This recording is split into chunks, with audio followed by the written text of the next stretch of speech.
Hello and welcome to this awesome channel. How you doing? How buddy? Today I'm going to be teaching you about a new Nigerian Pidgin English word. Don't forget, if you want to learn more about Nigerian Pidgin English, go to pidginenglishschool.com.ng. So how you doing? How buddy? Let's go to the new word or the new phrase of the day.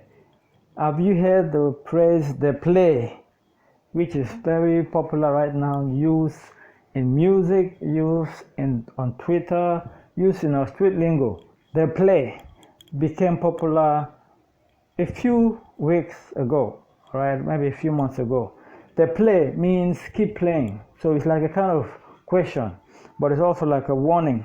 It's like telling somebody, keep messing around, keep playing with me. Okay. So let me show you an example.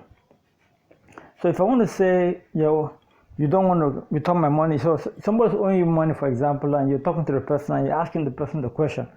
So you don't want to return my money, all right, keep playing, all right, or keep messing around, keep trying me.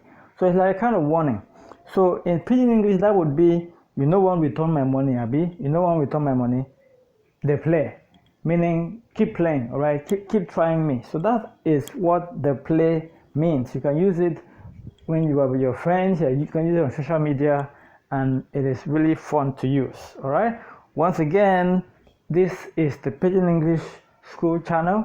You can learn more and master Pidgin English if you head to pidginenglishschool.com.ng. If you have questions, you have words you want me to translate to English or any question, ask in the comments. All right. Make I go now. I hope say you day okay. Tell me what you think. You like them, you don't like them, you want to learn another one. All right, see you. Bye-bye.